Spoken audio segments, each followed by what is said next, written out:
英語聞き流し10分間、名作リスニング、英語テキストと MP3 ダウンロード、その他の物語は、ホームページよりご利用いただけます。88thpp.com 88thpp.com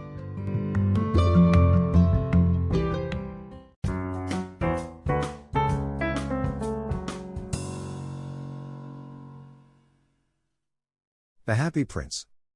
High above the city, on a tall column, stood the statue of the Happy Prince. He was gilded all over with thin leaves of fine gold, for eyes he had 2 bright sapphires, and a large red ruby glowed on his sword hilt. He was very much admired indeed. He is as beautiful as a weathercock, remarked one of the town councillors who wished to gain a reputation for having artistic tastes, only not quite so useful, he added, fearing lest people should think him unpractical, which he really was not. "Why can't you be like the Happy Prince?" asked a sensible mother of her little boy who was crying for the moon. "The Happy Prince never dreams of crying for anything." "I am glad there is someone in the world who is quite happy," muttered a disappointed man as he gazed at the wonderful statue. "He looks just like an angel," said the charity children as they came out of the cathedral in their bright scarlet cloaks and their clean white pinafores.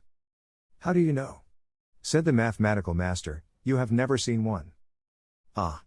But we have, in our dreams," answered the children, and the mathematical master frowned and looked very severe, for he did not approve of children dreaming. One night there flew over the city a little swallow. His friends had gone away to Egypt 6 weeks before, but he had stayed behind, for he was in love with the most beautiful reed. He had met her early in the spring as he was flying down the river after a big yellow moth, and had been so attracted by her slender waist that he had stopped to talk to her. "Shall I love you?" said the swallow, who liked to come to the point at once, and the reed made him a low bow. So he flew round and round her, touching the water with his wings, and making silver ripples. This was his courtship, and it lasted all through the summer. "It is a ridiculous attachment," twittered the other swallows. "She has no money, and far too many relations," and indeed the river was quite full of reeds. Then, when the autumn came, they all flew away. After they had gone he felt lonely, and began to tire of his lady-love. "She has no conversation," he said, "and I am afraid that she is a coquette, for she is always flirting with the wind. And certainly, whenever the wind blew, he made the most graceful curtsies. I admit that she is domestic," he continued, "but I love traveling, and my wife, consequently, should love traveling also. Will you come away with me?" he said finally to her, but the reed shook her head, she was so attached to her home. "You have been trifling with me," he cried. "I am off to the pyramids. Goodbye." And he flew away. All day long he flew, and at night time he arrived at the city. "Where shall I put up?" he said. "I hope the town has made preparations."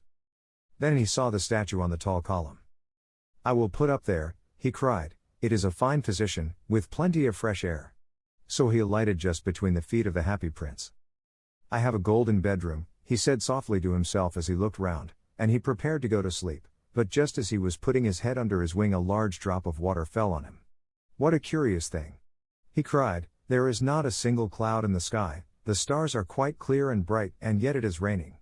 The climate in the north of Europe is really dreadful." The reed used to like the rain, but that was merely her selfishness. Then another drop fell. "What is the use of a statue if it cannot keep the rain off?" he said. "I must look for a good chimney pot," and he determined to fly away. But before he had opened his wings, a third drop fell, and he looked up, and saw, what did he see?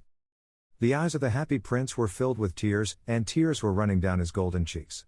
His face was so beautiful in the moonlight that the little swallow was filled with pity. "Who are you?"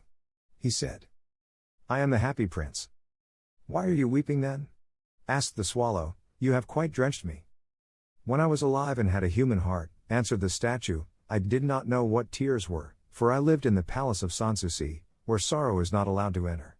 In the daytime I played with my companions in the garden, and in the evening I led the dance in the great hall.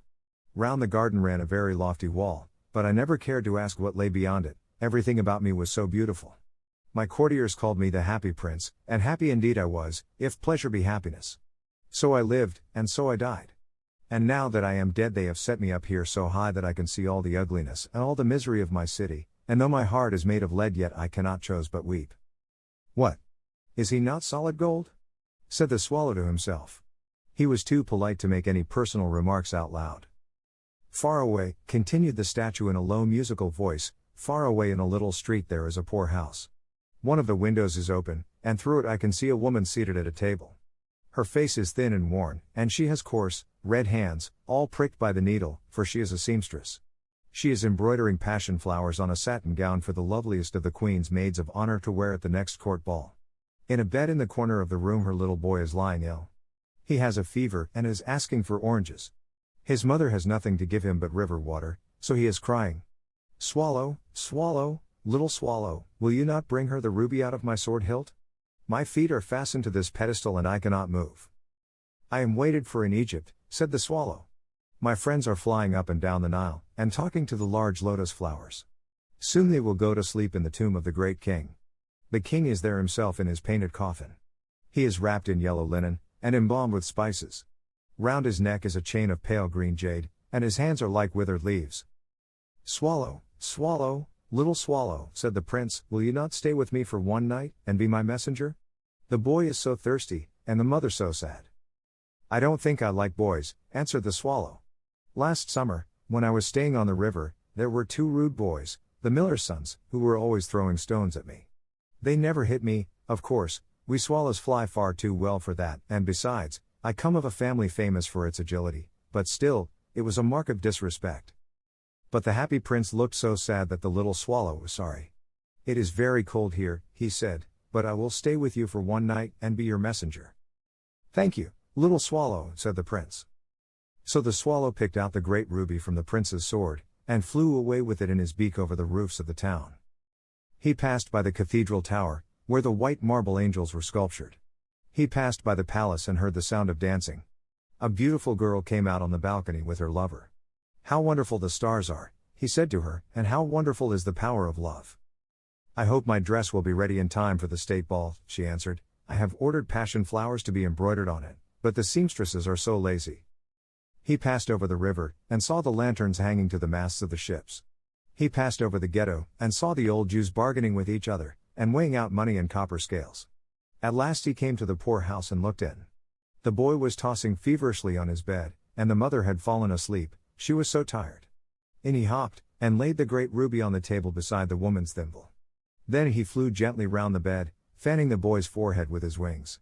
How cool I feel, said the boy, I must be getting better, and he sank into a delicious slumber. Then the swallow flew back to the happy prince, and told him what he had done. It is curious, he remarked, but I feel quite warm now, although it is so cold. That is because you have done a good action, said the prince. And the little swallow began to think, and then he fell asleep. Thinking always made him sleepy. When day broke he flew down to the river and had a bath. What a remarkable phenomenon, said the professor of ornithology as he was passing over the bridge. A swallow in winter. And he wrote a long letter about it to the local newspaper. Everyone quoted it, it was full of so many words that they could not understand. Tonight I go to Egypt, said the swallow, and he was in high spirits at the prospect.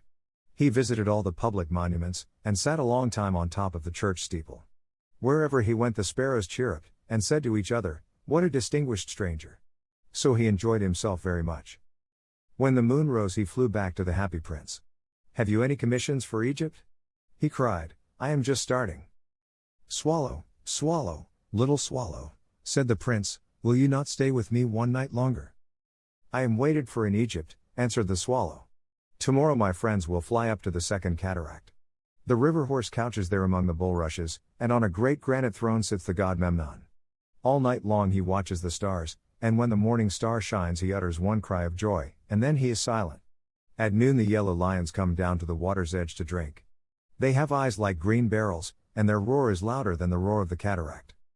Swallow, swallow, little swallow, said the prince, far away across the city I see a young man in a garret. He is leaning over a desk covered with papers, and in a tumbler by his side there is a bunch of withered violets. His hair is brown and crisp, and his lips are red as a pomegranate, and he has large and dreamy eyes. He is trying to finish a play for the director of the theater, but he is too cold to write any more. There is no fire in the grate, and hunger has made him faint. I will wait with you one night longer, said the swallow, who really had a good heart. Shall I take him another ruby? Alas! I have no ruby now, said the prince, my eyes are all that I have left. They are made of rare sapphires, which were brought out of India 1,000 years ago. Pluck out one of them and take it to him. He will sell it to the jeweler and buy food and firewood, and finish his play. Dear Prince, said the swallow, I cannot do that, and he began to weep. Swallow, swallow, little swallow, said the prince, do as I command you. So the swallow plucked out the prince's eye, and flew away to the student's garret. It was easy enough to get in, as there was a hole in the roof. Through this he darted, and came into the room. The young man had his head buried in his hands, so he did not hear the flutter of the bird's wings, and when he looked up he found the beautiful sapphire lying on the withered violets. I am beginning to be appreciated, he cried, this is from some great admirer. Now I can finish my play, and he looked quite happy. The next day the swallow flew down to the harbor. He sat on the mast of a large vessel and watched the sailors hauling big chests out of the hold with ropes. Heave hoy! They shouted as each chest came up. I am going to Egypt, cried the swallow, but nobody minded, and when the moon rose he flew back to the happy prince. I am come to bid you goodbye, he cried. Swallow, swallow, little swallow, said the prince, will you not stay with me one night longer? It is winter, answered the swallow, and the chill snow will soon be here. In Egypt the sun is warm on the green palm trees, and the crocodiles lie in the mud and look lazily about them. My companions are building a nest in the temple of Baalbek, and the pink and white doves are watching them, and cooing to each other. Dear prince, I must leave you, but I will never forget you, and next spring I will bring you back 2 beautiful jewels in place of those you have given away. The ruby shall be redder than a red rose, and the sapphire shall be as blue as the great sea. In the square below, said the happy prince, there stands a little match girl. She has let her matches fall in the gutter, and they are all spoiled. Her father will beat her if she does not bring home some money, and she is crying.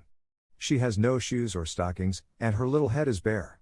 Pluck out my other eye, and give it to her, and her father will not beat her.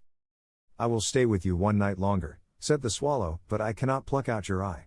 You would be quite blind then. Swallow, swallow, little swallow, said the prince, do as I command you. So he plucked out the prince's other eye, and darted down with it. He swooped past the match girl, and slipped the jewel into the palm of her hand. What a lovely bit of glass, cried the little girl, and she ran home, laughing. Then the swallow came back to the prince. You are blind now, he said, so I will stay with you always. No, little swallow, said the poor prince, you must go away to Egypt. I will stay with you always, said the swallow, and he slept at the prince's feet. All the next day he sat on the prince's shoulder, and told him stories of what he had seen in strange lands.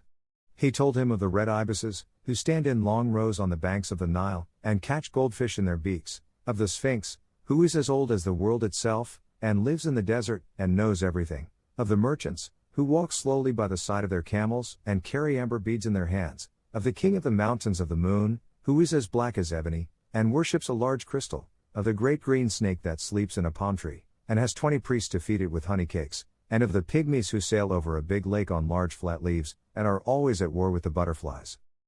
Dear little swallow, said the prince, you tell me of marvelous things, but more marvelous than anything is the suffering of men and of women. There is no mystery so great as misery. Fly over my city, little swallow, and tell me what you see there. So the swallow flew over the great city, and saw the rich making merry in their beautiful houses, while the beggars were sitting at the gates. He flew into dark lanes, and saw the white faces of starving children looking out listlessly at the black streets. Under the archway of a bridge 2 little boys were lying in one another's arms to try and keep themselves warm. How hungry we are, they said. You must not lie here, shouted the watchman, and they wandered out into the rain. Then he flew back and told the prince what he had seen. I am covered with fine gold, said the prince, you must take it off, leaf by leaf, and give it to my poor. The living always think that gold can make them happy. Leaf after leaf of the fine gold the swallow picked off, till the happy prince looked quite dull and grey. Leaf after leaf of the fine gold he brought to the poor, and the children's faces grew rosier, and they laughed and played games in the street. We have bread now, they cried. Then the snow came, and after the snow came the frost. The streets looked as if they were made of silver, they were so bright and glistening, long icicles like crystal daggers hung down from the eaves of the houses. Everybody went about in furs, and the little boys wore scarlet caps and skated on the ice. The poor little swallow grew colder and colder, but he would not leave the prince, he loved him too well. He picked up crumbs outside the baker's door when the baker was not looking and tried to keep himself warm by flapping his wings. But at last he knew that he was going to die. He had just strength to fly up to the prince's shoulder once more. Goodbye, dear prince, he murmured, Will you let me kiss your hand? I am glad that you are going to Egypt at last, little swallow, said the prince. You have stayed too long here, but you must kiss me on the lips, for I love you. It is not to Egypt that I am going, said the swallow. I am going to the house of death. Death is the brother of sleep, is he not? And he kissed the happy prince on the lips and fell down dead at his feet. At that moment a curious crack sounded inside the statue, as if something had broken. The fact is that the leaden heart had snapped right in two. It certainly was a dreadfully hard frost. Early the next morning the mayor was walking in the square below in company with the town councillors. As they passed the column he looked up at the statue. Dear me! How shabby the happy prince looks! He said. How shabby indeed! Cried the town councillors, who always agreed with the mayor, and they went up to look at it. The ruby has fallen out of his sword, his eyes are gone, and he's golden no longer, said the mayor. In fact, he is little better than a beggar. Little better than a beggar, said the town councillors. And here is actually a dead bird at his feet. Continued the mayor. We must really issue a proclamation that birds are not to be allowed to die here. And the town clerk made a note of the suggestion. So they pulled down the statue of the happy prince. As he is no longer beautiful, he is no longer useful, said the art professor at the university. Then they melted the statue in a furnace, and the mayor held a meeting of the corporation to decide what was to be done with the metal. We must have another statue, of course, he said, and it shall be a statue of myself. Of myself, said each of the town councillors, and they quarreled. When I last heard of them they were quarreling still. What a strange thing! Said the overseer of the workmen at the foundry. This broken lead heart will not melt in the furnace. We must throw it away. So they threw it on a dust heap where the dead swallow was also lying.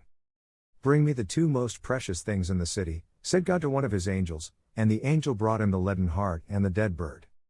You have rightly chosen, said God, for in my garden of paradise this little bird shall sing forevermore, and in my city of gold the happy prince shall praise me.